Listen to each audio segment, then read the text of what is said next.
Hi friends, today we are going to discuss about what is Old English poetry and its features. The point by point I would like to discuss about it, and first point is that only some 30,000 lines of Old English poetry are extant. That is the first point. How do we get all the Old English poems? From four manuscripts. From where we are getting all these Old English poems? From four manuscripts. First one, Vercelli. Second one, Exeter. Third one, Beowulf. And the last one is Junius. These are the four manuscripts. Old English poetry was written in continuous lines. It is like a prose. No punctuation mark, capitalization in this work. Next one, lack of record of authorship. We don't know who is the author exactly. Then next feature, 9 lines of poem. Example, hymns that is attributed to Cinnamon. Then 5 lines of Bede's death song attributed to Venerable Bede. Then 4 poems, the fates of apostles, Elaine, Christ and Juliana, all attributed to Saint Wolf. Next feature, digressions, alliteration, compounding, enchantment. These are the characteristics. These are the main characteristics of Old English poetry. First one, continuous lines, no punctuation marks. Then next, no authorship. Then next, small poems. Some of the poems, it has its own author. Okay. Next, the main point of Beowulf. Beowulf is the oldest surviving Old English poem, and it has been written between 8th and 11th century. It is considered as epic, and it consists of 3,182 lines, and its setting is Scandinavia. Beowulf is the hero. He belongs to Jutland, and he comes to help Hrothgar. Hrothgar was the king of Danes. So Hrothgar was terrified by a monster called Grendel. Here we can see the battle between Beowulf and Grendel, the monster. The poem describes the fought between Anglo-Saxons and Vikings in the year 991. That means 991. Anglo-Saxons are portrayed to be an advantage. Grand speeches were made in the middle of violent clashes. Vikings, as the Anglo-Saxon represented Brythons, to play a fair battle. Next poem we are going to discuss is that Deor's Lament. Deor's Lament, it is a special poem, contains stanzas of 5. It includes a refrain. This poem can be interpreted in various ways, as a dramatic monologue, as a begging poem, as an elegy, a poem of consolation, and a charm for good fortune. The narrator is Deor, and who makes many stories, and it is included in 5 stanzas as a poem. The opening stanza deals with the story of a famous smith, Lament, who is enslaved and wounded by King Nithard so that he can make beautiful objects for him. To avenge, Lament seduces the king's daughter, Beowulf, kills his sons and presents him bowls shaped out of his sons' skulls. In the second stanza, Beowulf's pain surpasses the sorrow of her brother's death when he discovers that she is conceiving a child. According to some legends, however, Lament and Beowulf reconcile later, and their son Vidya became a great hero. The third stanza narrates the story of Meathhild and Jade, who shared a bottomless love. Meathhild remains anxious and spends sleepless nights for being an unfulfilled love. Then the first stanza narrates the story of Theodoric, who ruled a place moorings for 30 winters.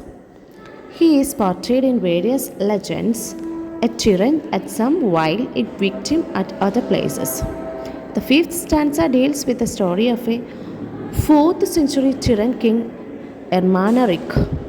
His subjects are so fed up with him that they wish some outsider attacks the kingdom and dethrone him. In the second part of the poem, after the fifth stanza, Deor narrates his own story. He tells that he was once a scop, a singer in the court of Hedonings before being replaced by another singer, Heronda. So Deor shows his transition from being at a beloved place in a king's court to spending life in loneliness and exile. His pain is twofold. Firstly, he misses his comfortable life at the court, and secondly, he cannot recall the songs he once used to sing. He remembers them now only in the bits and pieces. Next, we are going to discuss about elegies. What's an elegy? Elegy means lamentation on a particular person's death or loss. So, what are the main common elements about elegies? It contains a lamenting speaker who is so isolated. Next point, speaker reveals a longing for earlier days and the loved ones. Then, third one, the mental state of speaker help fluctuating, and they are actually lamenting for their beloved ones. Speaker analyzes the misfortune through reason and rationality. Use of proverbial wisdom, a constant search for consolation. It depicts bad weather to symbolize the unstable and chaotic mental state. Main elegies are the Wanderer, the Seafarer, the Wife's Lament, Wolf, and Advisor. First, we are going to discuss about Wanderer. It is considered as a puzzling poem that has inspired poets like W.H. Auden and writers like Tolkien. The speaker of this poem is a wanderer who is in the worst possible situation. He has lost his lord and comrades, and he has no place and identity in society. He is alone physically and mentally. The enemy can seize him anytime. The speaker wants to find a resolution and recovery to this dilemma. He wants to renew himself into a wiser self and seeks a new homeland, philosophical or religious. The speaker constantly moves between personal sorrow and generalization of it to console himself. First person and third person narratives are used here. The third person narrative is employed to perceive the disheartening situation of the speaker with balanced, unbiased, and reflective eyes. The wanderer generalizes that the wise man who ponders this ruin of life. The Latin motif ubiscent, which expresses the lament over the loss and recognition of transience. Keeping his faith, the speaker at the end finally sits in contemplation, not concerned about the pain anymore. He must now seek mercy from his Father in heaven.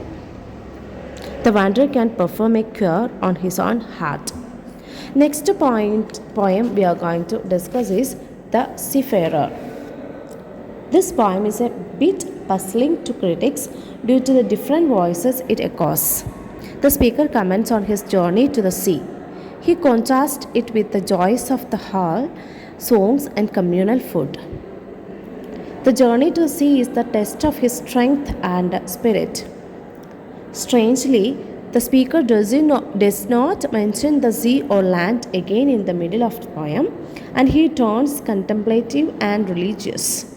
This act of forgetting is symbolic of the renunciation of the temporal world and the approval of the quest for eternal bliss. The wanderer was reluctantly pushed into exile and a lifelong road of suffering. The seafarer deliberately chooses his path of loneliness and suffering. The poem ends with Amen.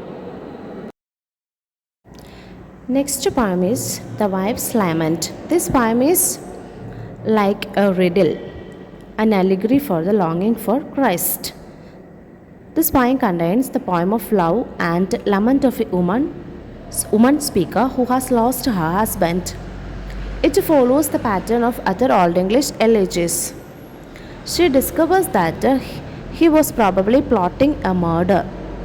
The husband hid his thoughts and remains enigmatic to her.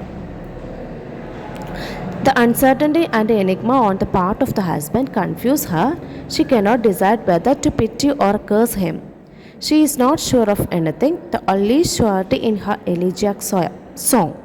Longing and anger are beautifully mixed in this elegy.